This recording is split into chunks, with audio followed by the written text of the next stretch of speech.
For privacy reasons, names and places have been changed. This story is inspired by true events.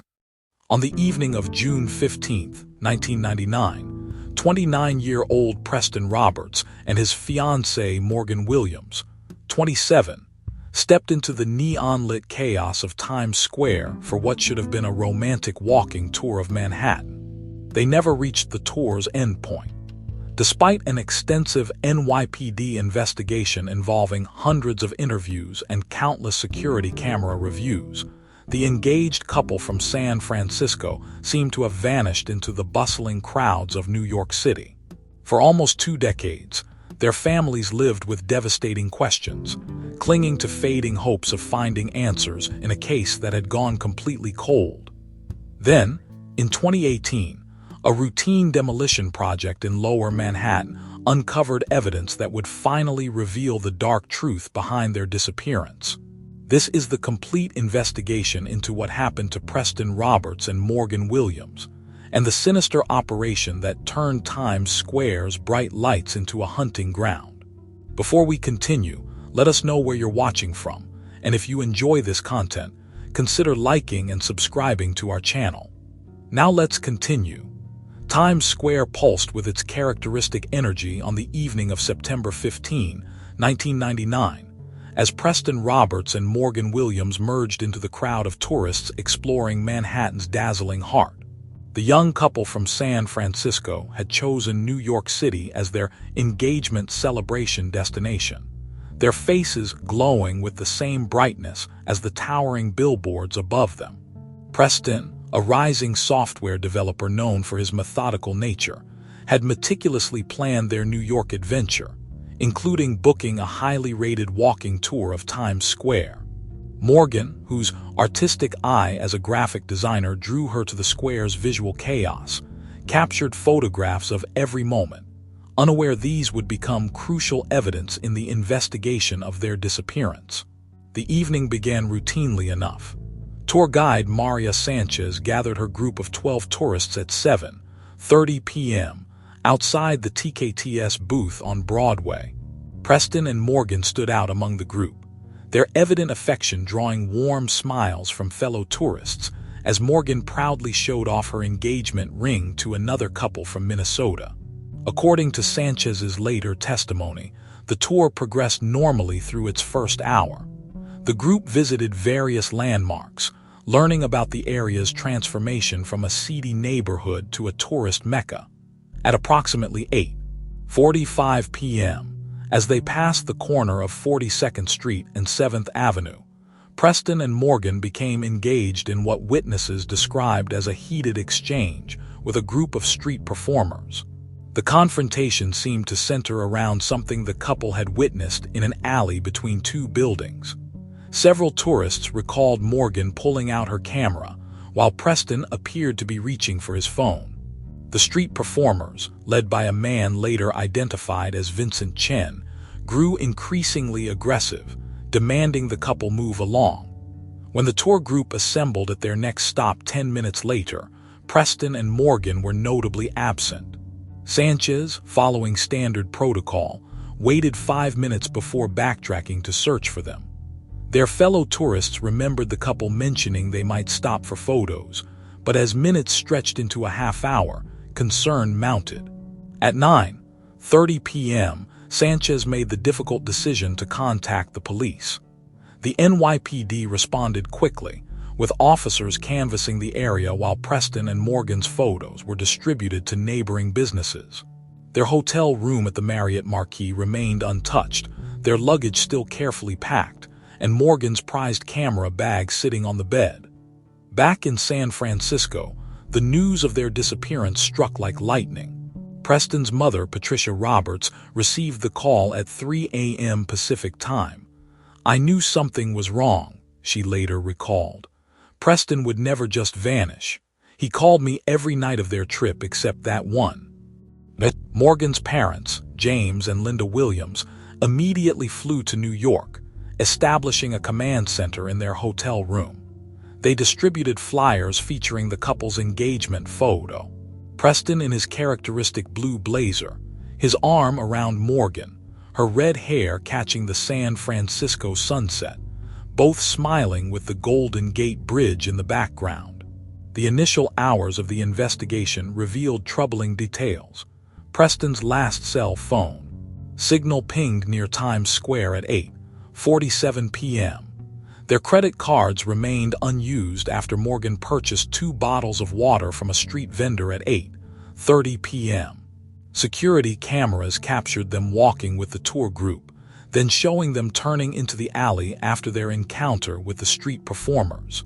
They never emerged on any other cameras.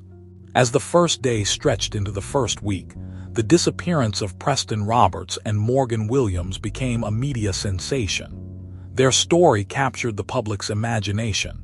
A young, successful couple vanishing into thin air in one of the most heavily trafficked and surveilled areas in the world. No one could have predicted that their case would remain unsolved for almost 2 decades, or that its resolution would uncover a horror beyond imagination beneath the bright lights of Times Square. Detective Amanda Torres arrived at the 13th Precinct early the morning after Preston and Morgan's disappearance, her desk already cluttered with preliminary reports. A veteran of NYPD's Special Victims Unit, Torres sensed this case would be different from the moment she reviewed the initial witness statements. The investigation began with a thorough analysis of the couple's digital footprint. Their last phone activity painted a disturbing picture. Preston's final call, placed to their hotel's concierge at 7:15 p.m., confirmed their dinner reservation for later that evening. Morgan had sent a text message to her sister at 8:32 p.m., sharing her excitement about the tour and attaching a photo of Times Square's lights. Torres meticulously interviewed each tour participant, building a detailed timeline of the evening. The Minnesota couple, David and Sarah Peterson, provided crucial details about the moments before the disappearance. "Morgan showed me her ring," Sarah recalled. "She mentioned they were planning a spring wedding in Napa Valley. Then just 15 minutes later, they were gone." Credit card records revealed a pattern of typical tourist activities throughout their stay.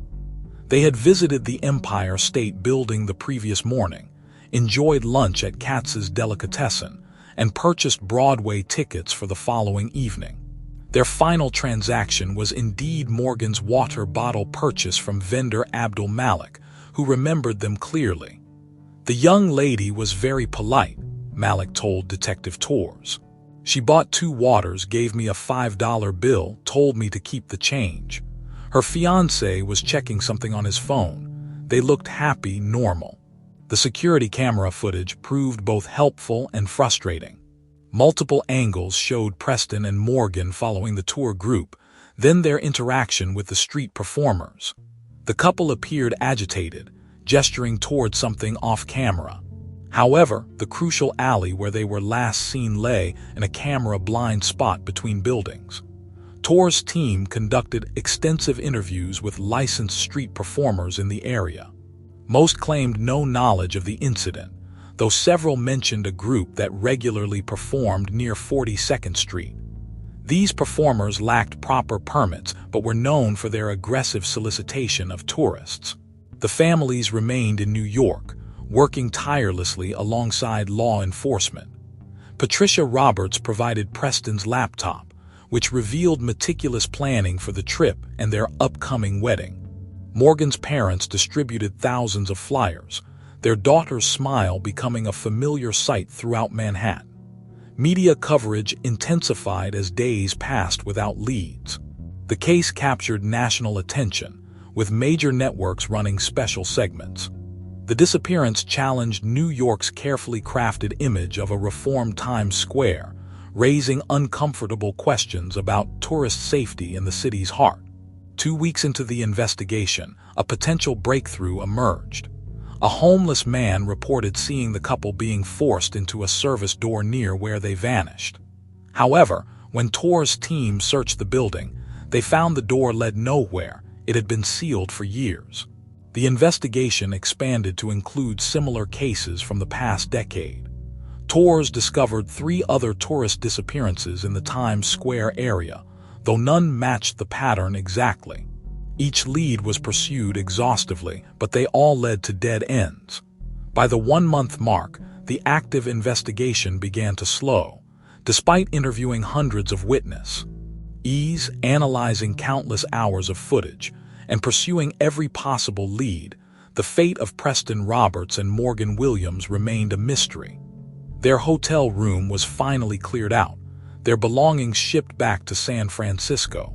2 airline tickets for their return flight home would go unused, a poignant reminder of plans forever interrupted. Detective Torres refused to let the case go completely cold. She kept their photo on her desk, reviewing the file regularly, convinced that somewhere in the bustling streets of Times Square, someone knew what had happened to the engaged couple who vanished into the night. As weeks turned into months, the disappearance of Preston Roberts and Morgan Williams settled into an uncomfortable rhythm of diminishing leads and growing frustration. Detective Amanda Torres found herself staring at their photograph each morning, their smiling faces a constant reminder of promises unfulfilled. By January 2000, the daily stream of tips had slowed to a trickle. Most were recycled versions of previously investigated leads or well-meaning, but misguided sightings from across the country. Torres maintained her methodical approach, documenting each call, but the spark of hope that accompanied new information grew dimmer with each passing day. The impact on Times Square was immediate and lasting. Street performer permits underwent strict review, with new regulations requiring enhanced background checks and visible identification. Tourism dipped briefly but rebounded as the city implemented additional security measures, including increased police presence and expanded camera coverage. Yet these changes came too late for Preston and Morgan. Their families maintained a vigil of determination. Every month, Patricia Roberts flew from San Francisco to New York, meeting with Detective Torres and distributing updated flyers. The Williams family established a foundation in Morgan's name, offering support to families of missing persons and funding security improvements in tourist areas. The annual memorial services became a somber tradition. Each September 15th, friends and family gathered in Times Square, holding candles and sharing memories. Local news crews covered the early anniversaries, but as years passed, the cameras appeared less frequently, and the crowd of supporters gradually thinned. In 2004, after 5 years of active investigation, the case file was officially transferred to cold case storage. Torres fought against this decision, arguing that new forensic technologies might yet yield results, but department resources were limited. The thick folders, containing thousands of pages of interviews, photographs, and reports, were carefully archived, their contents a testament to countless hours of investigation that had yielded no answers. The case's impact rippled through law enforcement circles. Similar disappearances in tourist areas across the country were scrutinized for connections, creating an informal network of detectives sharing information about missing persons cases. Between 1995 and 2005, 28 tourists vanished from major U.S. cities, though none matched the precise circumstances of Preston and Morgan's disappearance. Detective Torres kept their case alive through unconventional means. She maintained relationships with the families, reviewed security footage archives during her free time, and consulted with cold case specialists across the country. Her colleagues came to expect the sight of her poring over the files during lunch breaks, searching for details that might have been overlooked. The 10th anniversary in 2009 brought renewed media attention, but no new leads. By then, Times Square had transformed again, with new buildings rising and old ones falling. The alley where Preston and Morgan were last seen had been absorbed by construction, its secrets buried beneath progress. Patricia Roberts never gave up hope, though the years had turned her hair gray. "Sometimes I dream they're just lost," she told reporters at the 15th anniversary gathering. "In my dreams, they're still young, still planning their wedding, still full of dreams. Then I wake up and they're still gone." As 2017 approached, The case of Preston Roberts and Morgan Williams had become a cautionary tale, studied by criminal justice students and cited in discussions of tourist safety. Their disappearance represented more than a tragic loss. It marked a turning point in how cities approached visitor protection and highlighted the vulnerable nature of tourists in unfamiliar surroundings. Detective Tours, though now working different cases, kept their photo on her desk, yellowed with age but unchanged in its power to remind her of unfinished business. She could never have predicted that the answer to their disappearance lay buried just feet from where they vanished, waiting to be uncovered by the inexorable march of urban development. The spring of 2018 brought change to West 42nd Street, as wrecking balls and excavators descended upon a row of aging buildings slated for redevelopment. The demolition project, part of Times Square's ongoing modernization, seemed routine until the morning of April 15th, when construction worker Miguel Ramirez noticed something unusual while clearing debris from the basement level. Behind what appeared to be a false wall, Ramirez discovered a hidden chamber. The space, roughly 40 feet square, contained medical equipment, surgical tables, and preservation units that seemed drastically out of place in what should have been a simple storage area. Most disturbing were the metal cabinets lining the walls, each filled with carefully labeled specimens and surgical tools. Work halted immediately as NYPD officers secured the scene. Dr. Robert Kim, the forensic pathologist called to examine the site, recognized the implications instantly. This was a sophisticated operation, he would later testify. The equipment was medical grade, arranged with professional precision. This wasn't the work of amateurs. The investigation took a devastating turn when investigators discovered human remains concealed within the building's foundation. Among personal effects found nearby were a man's blue blazer and fragments of a woman's camera, items that triggered a memory in one of the veteran detectives present. DNA testing confirmed what many had begun to suspect. The remains belonged to Preston Roberts and Morgan Williams, the engaged couple who had vanished nearly 2 decades earlier. Their final resting place had been less than 50 feet from where they were last seen alive. Dr.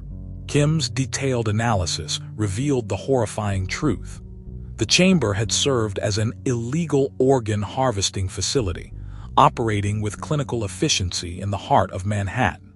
The couple's remains showed signs of surgical intervention, consistent with organ removal performed by skilled hands.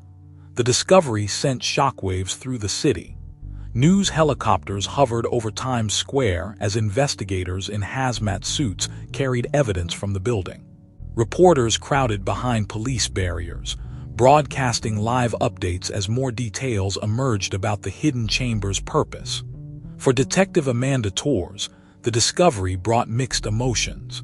The case that had haunted her career finally had answers, but they were far more terrible than anyone had imagined. The surgical precision of the facility suggested an organized operation with medical expertise, pointing to a vast criminal enterprise rather than a simple disappearance. The evidence preservation process took weeks. Each item was cataloged meticulously, from surgical instruments to medical records hidden in waterproof containers. Security cameras that had been installed in the chamber still contained recoverable footage, though most data had degraded over time. Patricia Roberts received the news of her son's discovery while at home in San Francisco. After 19 years of uncertainty, confirmation of Preston's fate brought a grief both fresh and familiar. The Williams family traveled to New York immediately, standing vigil as forensics teams worked to understand the full scope of what had happened to their daughter. Most disturbing were the ledgers found in a locked safe, detailing transactions spanning more than a decade. Preston and Morgan's names appeared on a list of acquisitions, along with dozens of others. Each entry included medical details, blood types, and organ viability assessments. The hidden chamber yielded another crucial piece of evidence: a fingerprint preserved on a surgical light fixture. This print would eventually lead investigators to Vincent Chen, connecting the street performer coordinator to the elaborate criminal enterprise that had operated beneath Times Square's bright lights for nearly 2 decades. As spring turned to summer, the excavation site became a memorial. Tourists and locals left flowers along the constructio and barriers, many remembering the young couple whose disappearance had changed Times Square forever. Their story, tragic as it was, had finally emerged from the shadows, though the full horror of what occurred in that hidden chamber was only beginning to come to light. The discovery of the hidden chamber transformed a cold case into the NYPD's highest priority investigation. Detective Amanda Torres, who had never truly let go of Preston and Morgan's case, found herself leading a specially assembled task force, working alongside experts who brought new perspectives to the decades-old mystery. David Wilson, the FBI's leading analyst on organ trafficking, arrived from Washington within hours of the discovery. His experience with similar operations in Eastern Europe and South America proved invaluable as the team began piecing together the facility's purpose. The setup was sophisticated, Wilson noted during his initial assessment. This wasn't just a murder site, it was a fully operational black market surgical center. The task force established a command center in the 13th precinct, walls covered with photographs and timeline charts spanning 19 years. They began by revisiting every detail of the original investigation, now viewing each piece of evidence through the lens of organized crime rather than a random disappearance. Street performer records from 1999 took on new significance. Vincent Chen's name appeared repeatedly in permit applications and complaint reports.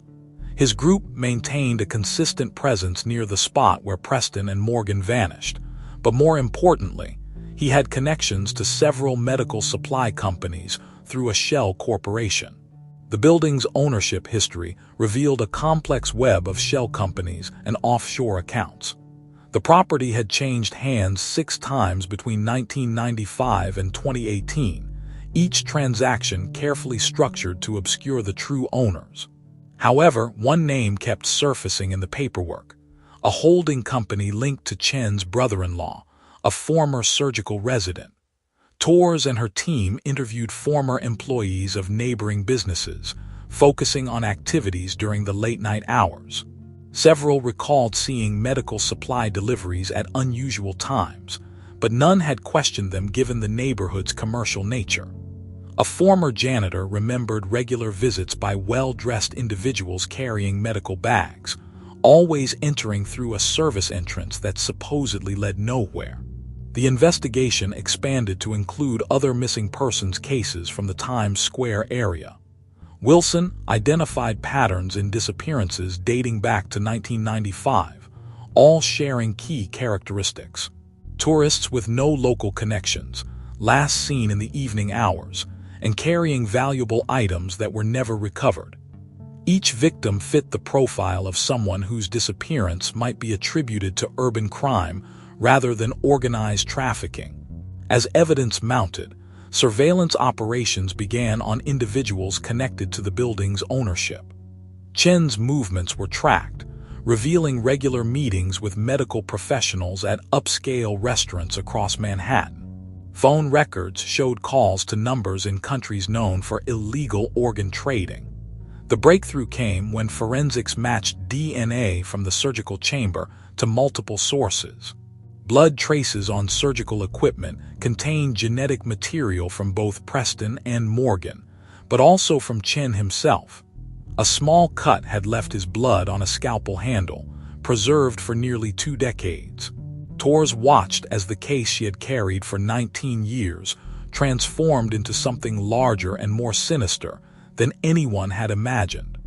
The young couple's disappearance wasn't just a tragic crime. It was part of a vast criminal enterprise that had operated with impunity in New York's most visible location. As the investigation accelerated, the team realized they weren't just solving a cold case.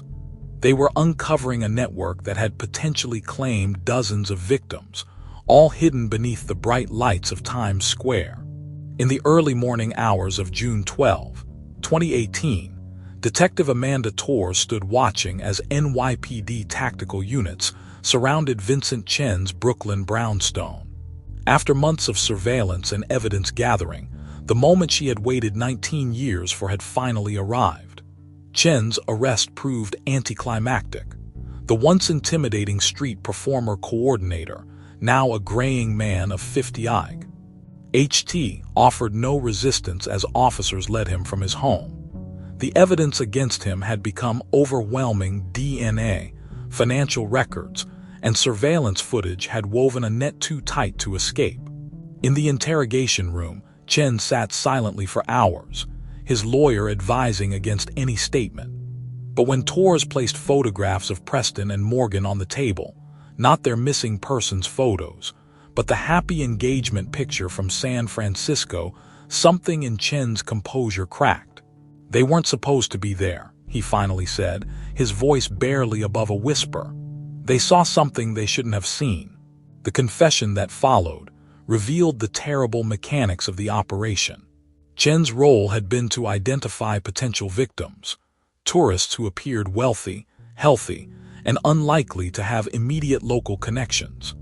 That September night in 1999, Preston and Morgan had accidentally witnessed the abduction of another tourist while photographing the alley's historic architecture.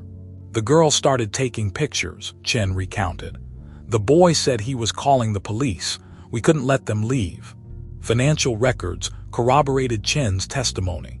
Wire transfers linked him to a network of black market organ traders operating across 3 continents.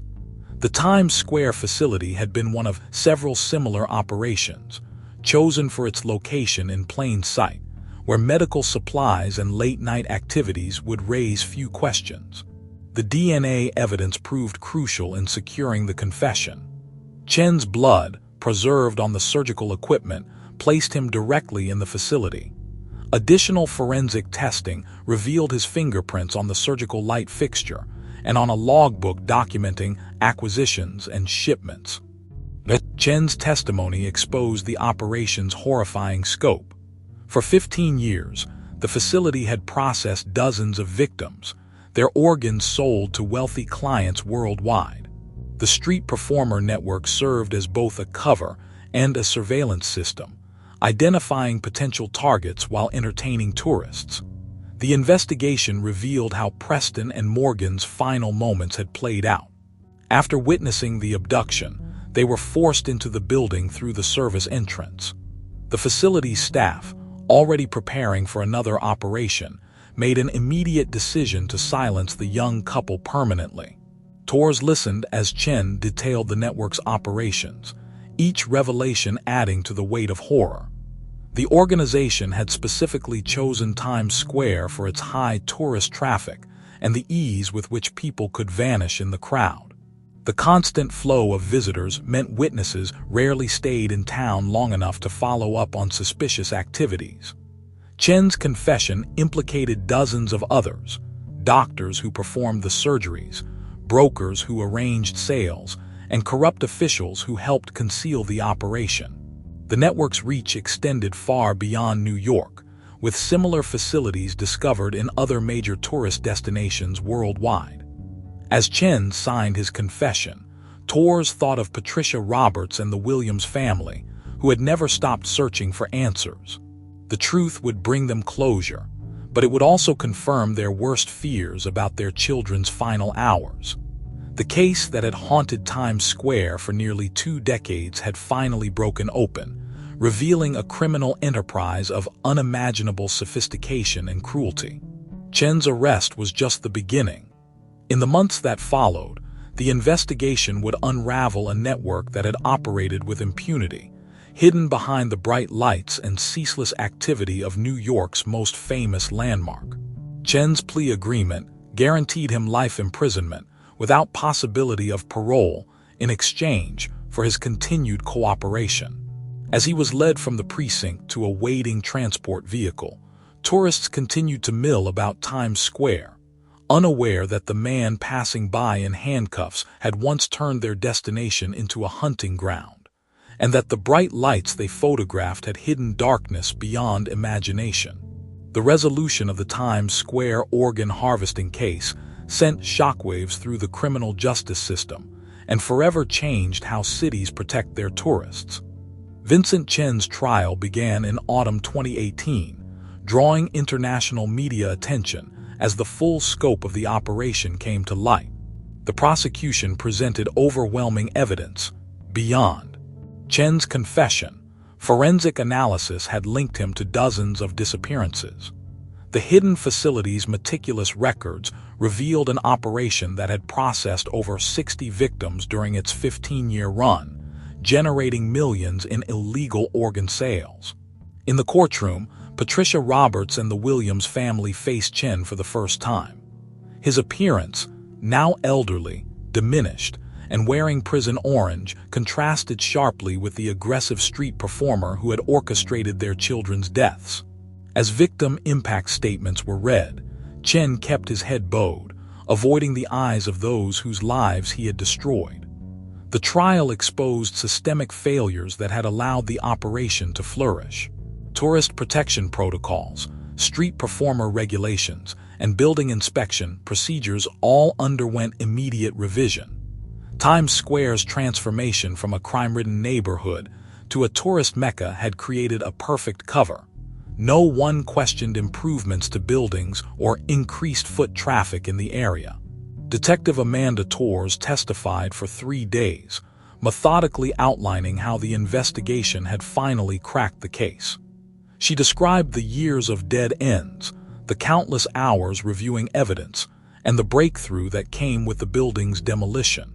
Her testimony helped secure Chen's conviction and led to the arrest of 27 other members of the trafficking ring. The jury deliberated for less than 6 hours. Chen received multiple life sentences without the possibility of parole, one for each confirmed victim. Additional charges related to organ trafficking and criminal enterprise added centuries to his sentence, ensuring he would never again see freedom. The case's resolution brought sweeping changes to tourist protection nationwide. Cities implemented new security measures, including enhanced surveillance systems and strict verification processes for street performers and tour guides. The Times Square case became required study at police academies, teaching future officers about the importance of persistence in cold cases. For the families, justice brought complex emotions. At a memorial service held after the trial, Preston and Morgan were finally laid to rest together, their remains returned to San Francisco. Patricia Roberts spoke of finding peace in knowing the truth, though the horror of that truth would never leave her. The Williams family continued their foundation's work, now focusing on preventing organ trafficking worldwide.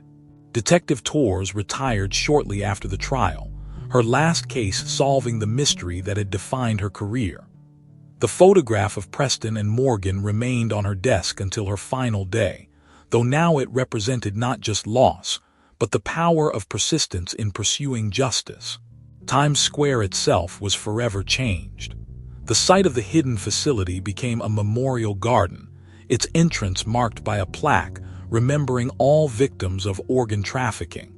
Tourist guides now include safety information with their historical facts, and street performers operate under strict new guidelines. The case's legacy extends beyond criminal justice. Medical institutions implemented stricter organ tracking protocols, and international cooperation against organ trafficking increased significantly. The Times Square case became a watershed moment in the fight against medical trafficking, proving that even the most sophisticated criminal enterprises could be exposed and dismantled. Today, Preston and Morgan's story serves as both a warning and a catalyst for change. Their tragic end led to protections that have potentially saved countless lives. In Times Square, where their final moments played out beneath the bright lights and endless crowds, their memory lives on in every security camera, every patrol officer, and every measure designed to ensure that tourists can safely experience the city's wonders. The resolution of their case brought answers to a 19-year mystery, justice to a grieving family, and crucial changes to how cities protect their visitors. Though nothing could undo the horror of what happened in that hidden chamber, the changes sparked by its discovery ensure that Preston and Morgan's deaths were not entirely in vain.